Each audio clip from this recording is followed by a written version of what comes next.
ಎರಡ್ ದಿವಸ ನೀರ್ ಕಟ್ಲಾರ್ದಕ್ಕ ಕಟ್ಲೆಲ್ಲ ಒಣಗಾಕತ್ಬಿಟ್ಟು ಹೋಗ್ ಮರ. ಏನದು ಬಗೆರ್ಸಿಂದ ಹೋಗ್ಬಿಡೋಣ ಅಣ್ಣ, ಅದು ಆಗಿದ್ದಾಗ್ಲಿ. ಹ್ಞೂನಪ್ಪ ಮರ. ಏ ಲೈನ್ಮನ ನಿಂತ್ಕೊಳ ಒಂದ್ ನಿಮಿಷ. ಏನ ಎಲ್ರ ಆಫೀಸ್ ಕಡೆ ಬಂದಿರಿ? ಅಲ್ಲೋ ಮರೆ, ನಮ್ಮ ಹೊಲ್ದನ್ ಟಿ ಸಿ ಸುಟ್ಟು 2 ದಿನ ಆಗೈತೆ. ನಿಮ್ ಸೆಕ್ಷನ್ ಆಫೀಸರ್ಗೆ ಫೋನ್ ಮಾಡಿ ಸಾಕಾತ, ಫೋನೇ ಎತ್ತುವಲ್ಲ. ನಿಮ್ ಸೆಕ್ಷನ್ ಆಫೀಸರ್ ಊರಾಗನ ಊರ್ ಬಿಟ್ಟೋಗ್ಯಾನ.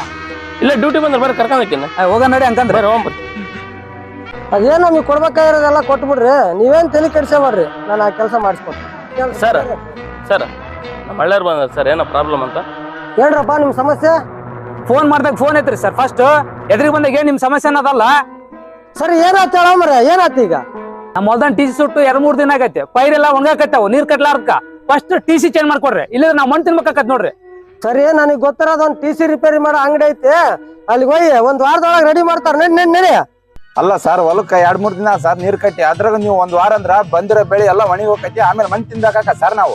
ಅಲ್ಲ ಸರ್, ಗೌರ್ಮೆಂಟ್ ರೂಲ್ಸ್ ಪ್ರಕಾರ ಸುಟ್ಟೋಗಿರೋ ಟಿ ಸಿ 24 ಗಂಟೆ ಒಳಗೆ ನಾವು ರೆಡಿ ಮಾಡ್ಕೊಡ್ಬೇಕಲ್ಲ ಸರ್ ಕಸ್ಟಮರ್ಸ್ಗೆ.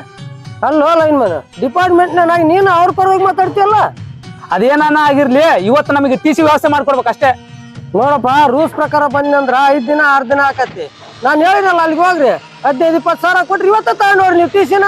ಏನ್ ಸರ್ 15-20 ಸಾವಿರ ನಾವು ಕೊಡ್ಬೇಕಾ? ಗೌರ್ಮೆಂಟ್ ರೂಲ್ಸ್ ಪ್ರಕಾರ ನೀವಲ್ಲ ಸರ್ ಎಕ್ಸ್ಚೇಂಜ್ ಮಾಡ್ಕೊಡ್ಬೇಕಾಗಿರೋದು ಫ್ರೀ ಆಗಿ. ನಿಮಗೆ 5-6 ಸಾವಿರ ಕಮಿಷನ್ಗೆ ಬೇರೆ ಅಂಗಡಿ ಹೋಗಿ ನಾವ್ಯಾಕೆ ಸರ್ ಕಚ್ಚಾಡಕ್? ನೀವ ಮಾಡಿಸ್ಕೊಡ್ರಿ ಗೌರ್ಮೆಂಟ್ ರೂಲ್ಸ್ ಪ್ರಕಾರ. ನೋಡ್ರಪ್ಪ, ನನ್ನ ಹತ್ರ ಬಂದು ಮುಕ್ಕಳೆಲ್ಲ ಮಾತಾಡ್ರಿ. ಟಿ ಸಿ ಬೇಕಂದ್ರೆ ನಾನು ಹೇಳಿದ್ರಲ್ಲ ಅಲ್ಲಿಗೆ ಹೋಗ್ರಿ, ಇಲ್ಲ ಅಂದ್ರೆ ಮನೆ ನಡ್ರಿ. ನಿಮಗೆ ಗೌರ್ಮೆಂಟ್ ಸಂಬಳ ಕೊಟ್ರು ನಾವು ಬಡ ರೈತರ ಮೇಲೆ ಲಂಚ ಅಂತ ದುಡ್ಡಿನ ದಬ್ಬಾಳಿಕೆ ತೋರಿಸ್ತಿರಲ್ಲ, ನೀವು ಉದ್ದಾರ ಹಾಕಿರೇನ? ನೀವು ಉದ್ದಾರ ಆಗಲ್ಲ, ನಿಮ್ ಮಕ್ಳು ಉದ್ದಾರ ಆಗಲ್ಲ.